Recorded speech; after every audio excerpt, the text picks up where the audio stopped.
Hello बच्चों, आज की क्लास में आपका फिर से स्वागत है। मैं राजेंद्र दग्दी आपके लिए लेकर आया हूँ फिजिक्स की क्लास। आज अपन फिजिक्स की पहली यूनिट स्टार्ट करेंगे।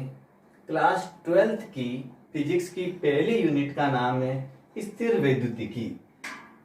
तो इस यूनिट के अंदर अपन, जैसे नाम से पता चल रहा है कि स्थिर वैद्युतिकी, यानी इसके अंतर्गत अपन स्थिर आवेशों के गुणों तथा इससे संबंधित घटनाओं का अध्ययन करेंगे। वापस समझना कि स्थिर वैद्युतिकी एक भौतिक विज्ञान की शाखा होती है जिसके अंतर्गत स्थिर आवेशों के गुणों तथा इससे संबंधित घटनाओं का अध्ययन किया जाता है। एग्जाम में कोई सवाल आ जाता है, मान लो स्थिर वैद्युतिकी की परिभाषा बताइए, तो भौतिक विज्ञान की वह शाखा जिसके अंतर्गत अपन स्थिर आवेशों के गुणों तथा इससे संबंधित घटनाओं का अध्ययन करेंगे, वो स्थिर वैद्युतिकी कहलाएगा।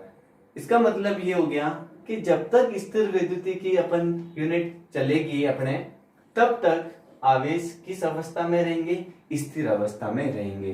तो इस यूनिट के अंतर्गत अपन विभव, विभवांतर, आवेश, संधारित्र, इन सभी के बारे में अध्ययन करेंगे।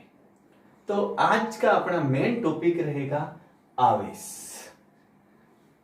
अगर गतिशील आवेशों के बारे में अध्ययन करते हैं, वापस समझना, स्थिर आवेशों के गुणों तथा इससे संबंधित घटनाओं का अध्ययन करेंगे तो वो स्थिर वैद्युतिकी कहलाएगा।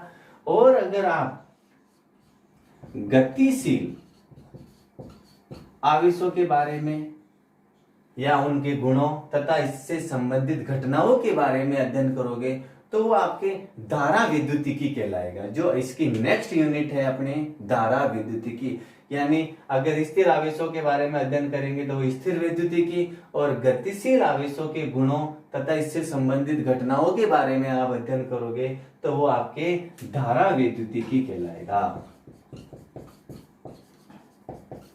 धारा वैद्युतिकी कहलाएगा, जिसके अंदर आवेश गतिशील अवस्था में रहेंगे और इसमें आवेश रेस्ट करेंगे, यानी वो स्थिर अवस्था में रहेंगे। तो सबसे महत्वपूर्ण आज का टॉपिक रहेगा अपना आवेश। आवेश का महत्वपूर्ण परिभाषा क्या है?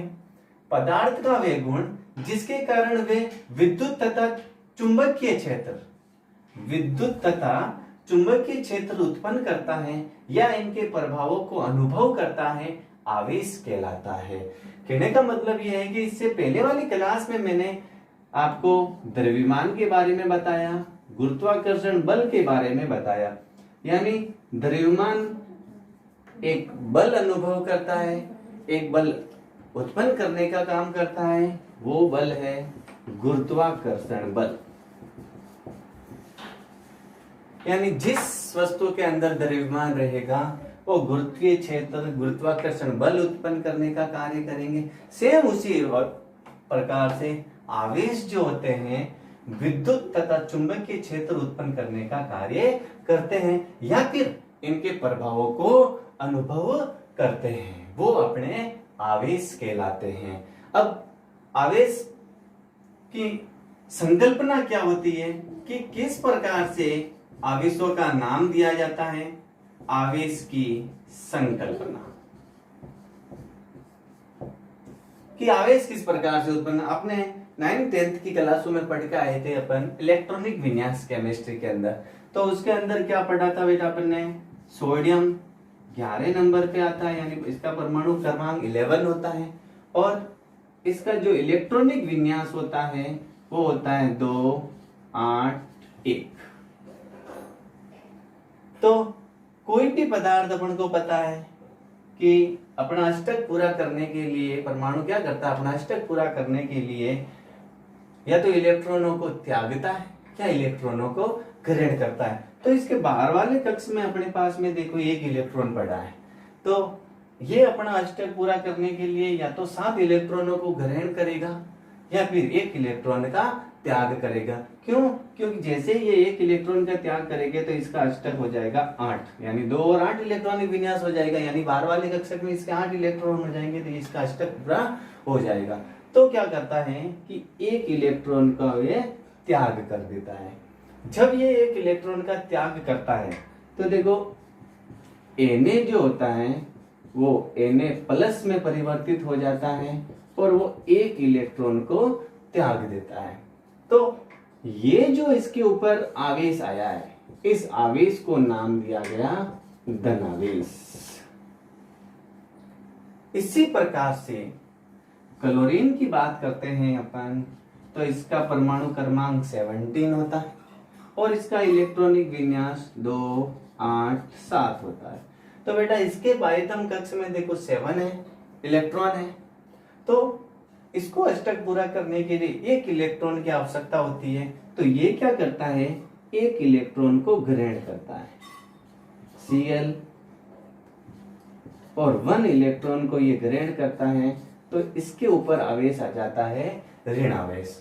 तो जैसे ही अपने पास में इसमें इलेक्ट्रॉन की एक वृद्धि हुई तो इसके ऊपर जो आवेश आ गया वो क्या कहलाता है, ऋण आवेश कहलाता है। तो बात समझ में आई होगी आपके कि यदि पदार्थ के अंदर इलेक्ट्रॉनों की कमी होती है तो उसके ऊपर धनावेश आता है, और अगर इलेक्ट्रॉनों की वृद्धि होती है तो उसके ऊपर ऋणावेश आता है। तो आवेश की संकल्पना क्या हुई, यदि पदार्थ में इलेक्ट्रॉन की कमी होती है तो वे धनावेश, तथा इलेक्ट्रॉन की वृद्धि होती है तो वे ऋणावेश कहलाता है। इसका मतलब आवेश कितने प्रकार के होंगे, 2 प्रकार के होंगे, एक धनावेश और एक ऋणावेश। अब बात यह आती है कि इलेक्ट्रॉन का ही क्यों आदान प्रदान होता है। ये पदार्थ देखो सोडियम जो है इलेक्ट्रॉन को त्याग रहा है और ये क्लोरीन जो है इलेक्ट्रॉन को ग्रहण कर रहा है।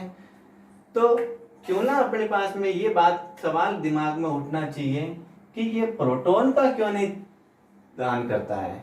जो इलेक्ट्रॉन को देता है आपको पता होना चाहिए वो दाता कहलाता है, और जो दाता होते हैं वो धनावेश होते हैं, और जो लेने का कार्य करता है, ग्रहण करने का कार्य करता है, वो ग्राही परमाणु होता है, और इसके ऊपर कौन सा आवेश होता है, ऋणावेश होता है। तो इसी प्रकार से मैं आपको बताना चाहूंगा कि अगर इस पदार्थ ने इलेक्ट्रॉन का त्याग किया है या इसने इलेक्ट्रॉन का ग्रहण किया है तो प्रोटॉन को क्यों नहीं त्यागते हैं।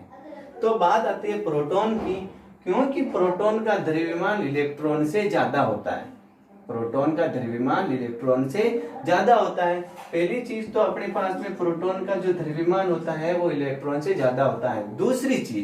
दूसरी चीज ये कि प्रोटॉन जो होते हैं वो प्रबल नाभिकीय बल से जुड़े हुए होते हैं। क्यों? क्योंकि मैंने पहले ही बताया कि गुरुत्वाकर्षण बल जिसमें द्रव्यमान होता है उसका जितना द्रव्यमान होगा उतना उसके ऊपर गुरुत्वाकर्षण बल लगेगा। उसी प्रकार से परमाणु के अंदर जो नाभिक होता है आपको पता होना चाहिए उसमें न्यूट्रॉन और प्रोटॉन होते हैं। तो न्यूट्रॉन तो उदासीन होता है और प्रोटॉन के ऊपर धनावेश होता है।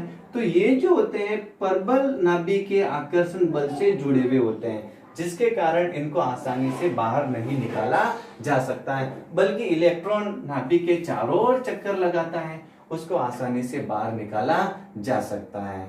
इसलिए ये बात समझ में आनी चाहिए आपको कि प्रोटॉन को क्यों नहीं दान किया जाता है या प्रोटॉन को क्यों नहीं ग्रहण किया जाता।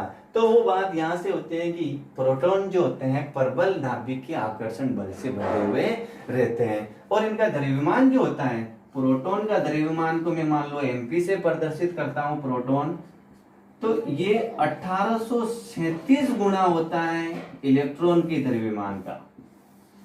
तो 1837 गुना द्रव्यमान इसका होता है प्रोटॉन का। इसका मतलब ये हो गया इसका इलेक्ट्रॉन से बहुत ज्यादा द्रव्यमान होता है, और ये प्रबल आकर्षण बल से जुड़े हुए होते हैं, इसलिए प्रोटॉन को दान नहीं किया जा सकता या प्रोटॉनों को बाहर नाभिक से नहीं निकाला जा सकता है। तो आपको ये चीज समझ में आई होगी।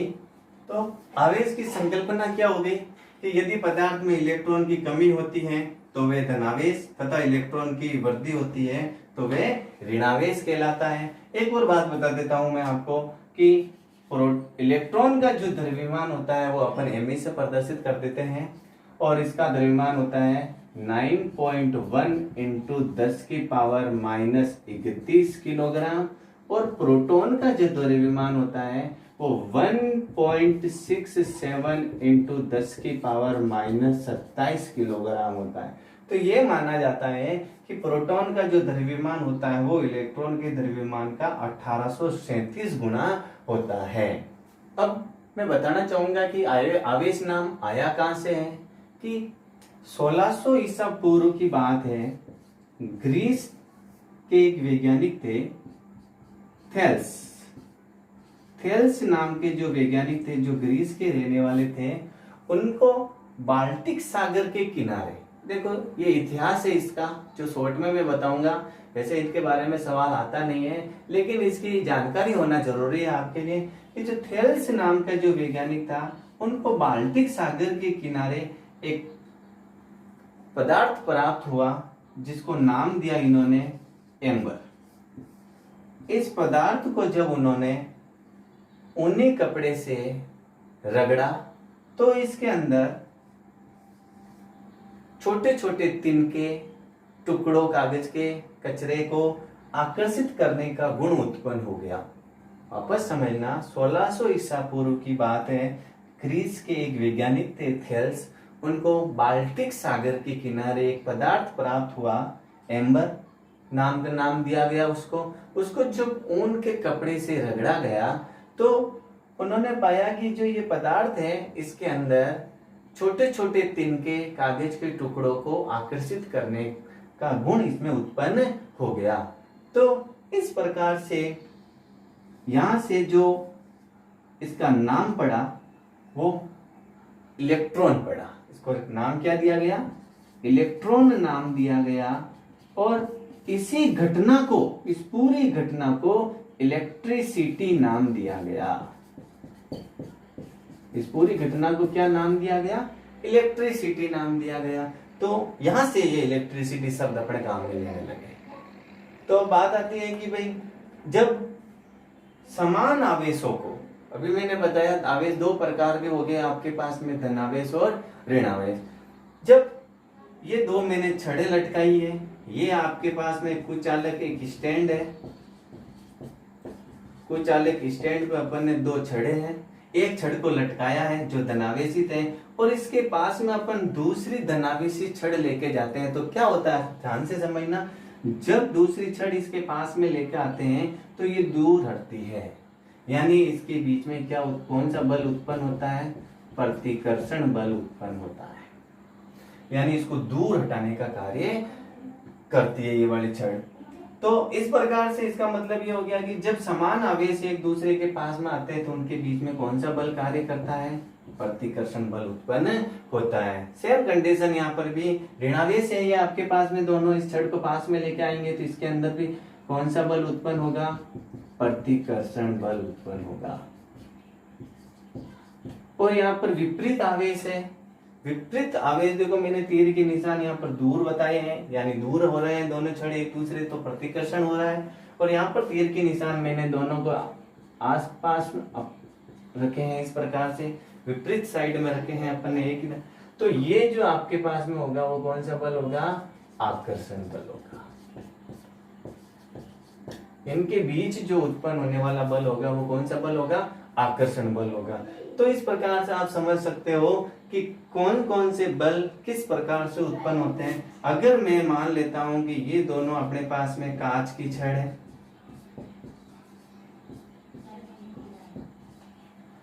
ये अपने पास में ऋणावेशित जो होगी वो एबोनाइट की छड़ है, और ये अपने कांच की छड़ और एबोनाइट की छड़, यानी कांच की छड़ ऋणावेशित है, एबोनाइट की छड़ कांच की छड़ धनावेशित होगी, एबोनाइट की छड़ ऋणावेशित होगी।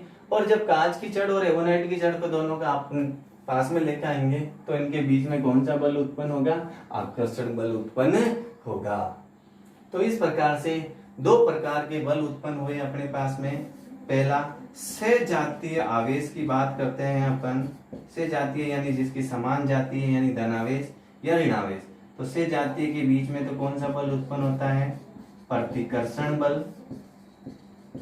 और विजातीय आवेशों के बीच में आकर्षण बल उत्पन्न होता है। आई होप कि ये चीज आपको अच्छी तरह से समझ में आ रही होगी। और ये समझनी बहुत जरूरी है कि कब प्रतिकर्षण बल उत्पन्न होता है और कब आकर्षण बल उत्पन्न होता है। विपरीत आवेशों के बीच हमेशा आकर्षण और सहजातीय आवेशों के बीच में हमेशा प्रतिकर्षण बल उत्पन्न होता है।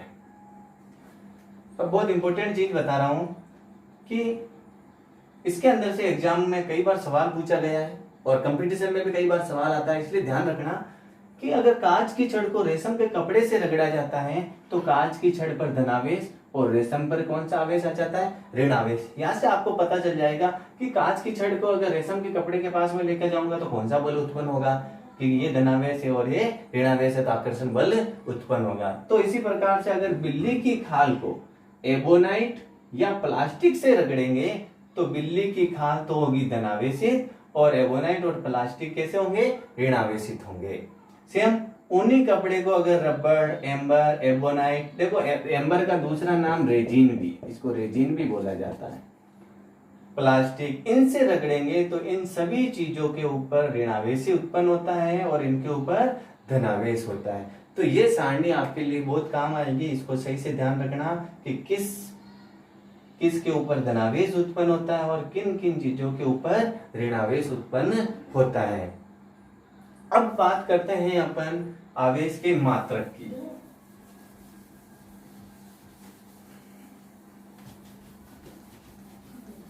अब मात्रक के बारे में देखते हैं। सबसे पहले अपन एमकेएस पद्धति में, आपने 10th क्लास के अंदर पढ़ा कि धारा बराबर होता है आवेश बटा समय। ये सूत्र था। आवेश की प्रवाह के दर को धारा कहते हैं। तो धारा का मात्रक, आपके आवेश का मात्रक अपन को निकालना है।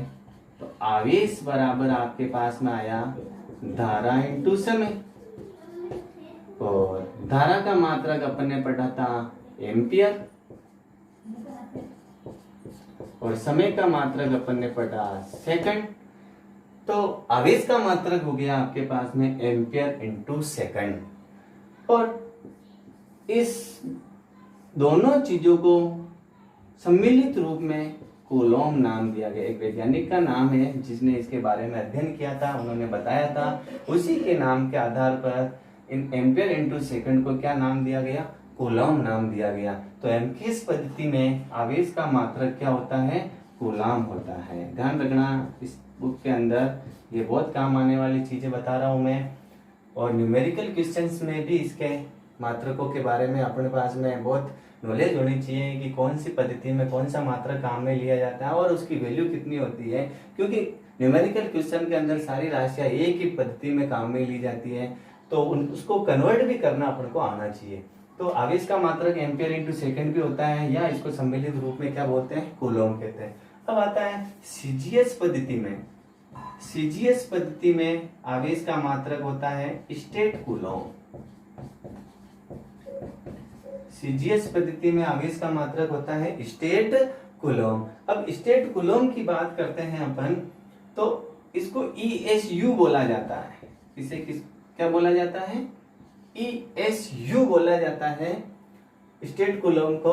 अब कूलॉम और स्टेट कूलॉम में क्या अंतर है कि एक कूलॉम, देखो कूलॉम को C से प्रदर्शित किया जाएगा, तो एक कूलॉम बराबर 3 × 10⁹ ESU होता है। बहुत काम की चीज है ये कि एक कूलॉम में कितने स्टेट कूलॉम होता है? 3 × 10⁹ ESU होता है, जो सबसे छोटा मात्रक है। आवेश का सबसे छोटा मात्रक है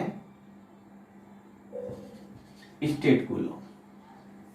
दूसरी बात ये कि एक इसका मात्रक और देखो, पहला हो गया आपके पास में कूलम, दूसरा हो गया आपके पास में स्टेट कूलम, तीसरा मात्रक मैं बताता हूं विद्युत चुंबकीय मात्रक। विद्युत चुंबकीय मात्रक, विद्युत चुंबकीय मात्रक को शॉर्ट में बोला जाता है EMU, इलेक्ट्रोमैग्नेटिक यूनिट। पूरा नाम है इसका इलेक्ट्रोमैग्नेटिक यूनिट होता है। तो इसका EMU और कूलोम में क्या संबंध होता है कि 1 कूलोम बराबर 1/10 EMU होता है, इलेक्ट्रोमैग्नेटिक यूनिट के बराबर होता है। तो ये कूलोम और ये EMU में संबंध हो गया। अब मैं बता रहा हूं आपको सबसे बड़ा मात्रक आवेश का फेरेड। 1 फेरेड बराबर 96500 कूलम होता है। 1 फेरेड बराबर 96500 कूलम होता है।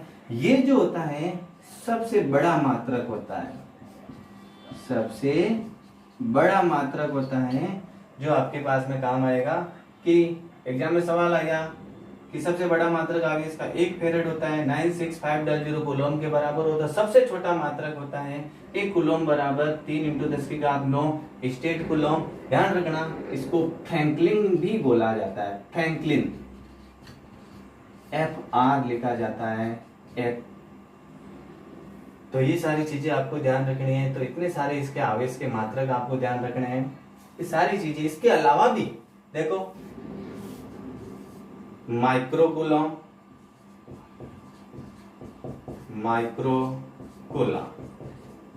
तो 1 माइक्रो कूलम को आप लिख सकते हो, माइक्रो आपको पता होना चाहिए 10⁻⁶। 1 माइक्रो बराबर 10⁻⁶, तो 1 कूलम हो गया।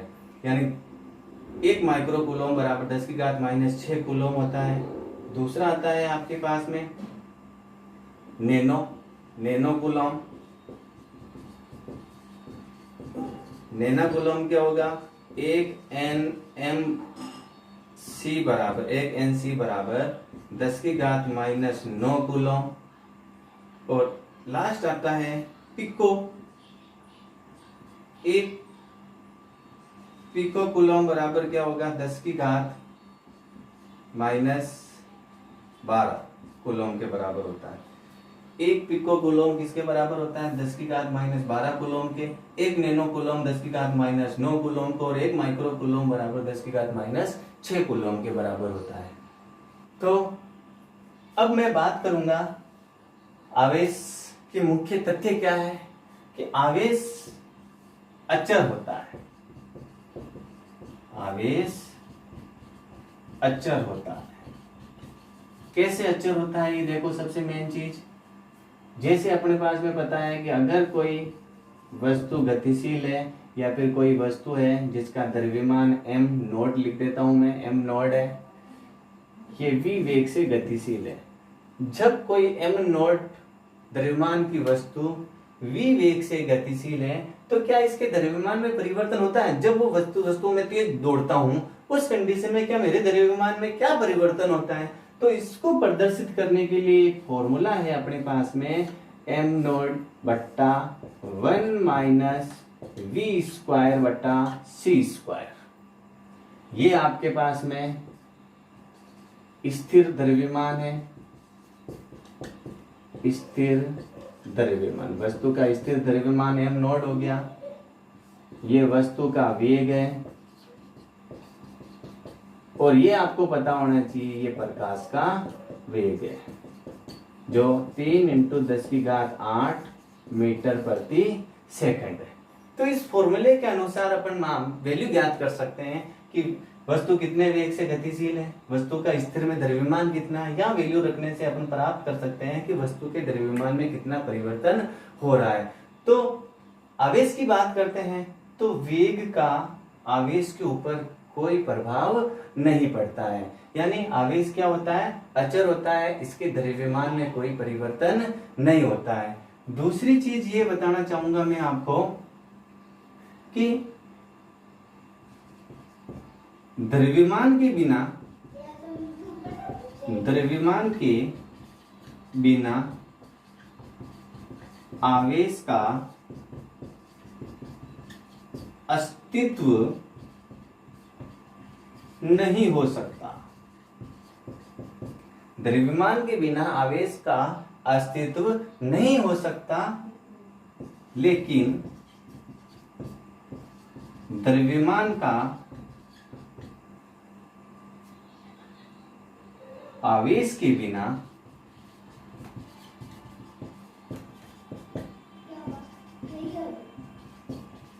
अस्तित्व हो सकता है। ये महत्वपूर्ण बातें हैं। आवेश अचर होता है, वो मैंने बता दिया। क्यों? इसके ऊपर वेग का कोई प्रभाव नहीं होता है। आवेश कितनी भी तीव्र गति से गतिमान हो, इसके ऊपर कोई प्रभाव नहीं पड़ने वाला, इसके द्रव्यमान में कोई परिवर्तन नहीं होने वाला है। दूसरी चीज, द्रव्यमान के बिना आवेश का अस्तित्व नहीं हो सकता है, लेकिन द्रव्यमान का आवेश के बिना अस्तित्व हो सकता है। यानी द्रव्यमान के इसके ऊपर आवेश, ये वस्तु है मान लो जिसका द्रव्यमान m है अपने पास में, इसके ऊपर आवेश हो चाहे ना हो, इसके ऊपर कोई प्रभाव नहीं पड़ेगा आवेश का। लेकिन अगर मैं आवेश की बात करता हूं, देखो आवेश को Q से प्रदर्शित करते हैं, यहाँ पे छोटा Q भी ले सकते हो, आप बड़ा Q भी ले सकते हो। तो अगर अपने पास में आवेश पड़ा है तो इसके लिए द्रव्यमान होना अति आवश्यक है। ये महत्वपूर्ण चीजें हैं आवेश के बारे में जो मैंने आज आपको बताई है कि सबसे पहले आवेश गतिशील अवस्था में है या स्थिर अवस्था में है। अगर गतिशील अवस्था में है तो वो धारा विद्युतीकी कहलाएगा, और उस यानी आवेश जब गतिशील अवस्था में होगा उस कंडीशन में अपन उसके गुणों और उसके प्रभावों का जो अध्ययन करेंगे अपन, वो धारा विद्युतीकी के अंतर्गत आता है। और अगर स्थिर अवस्था में है तो उस कंडीशन में वो स्थिर विद्युतीकी के अंदर आता है। आवेश की परिभाषा आपने पढ़ी कि ये विद्युत तथा चुंबकीय क्षेत्र उत्पन्न करने का कार्य करता है और इनको प्रभावों को महसूस करता है। दूसरी चीज अपन ने इसके बारे में मात्रकों का अध्ययन किया, वो भी बहुत इंपॉर्टेंट है इस चीज के लिए। आवेश दो प्रकार के हो गए, एक धनावेश और एक ऋण आवेश। वो किस प्रकार से उत्पन्न हुए, कि सारी चीजें आज अपन ने पूरी इसका बेसिक तौर पर पढ़ लिया है। आई होप कि आज का आपको ये वीडियो बहुत पसंद आया होगा, और अगर आपको ये वीडियो पसंद आए तो आप इसको शेयर, लाइक और कमेंट बॉक्स में अपना कमेंट देकर जरूर दें। जब हम इतनी आपके लिए मेहनत कर रहे हैं तो क्यों ना आप एक लाइक देकर और कमेंट बॉक्स में कमेंट लिखकर हमारा मनोबल ऊंचा करें। धन्यवाद।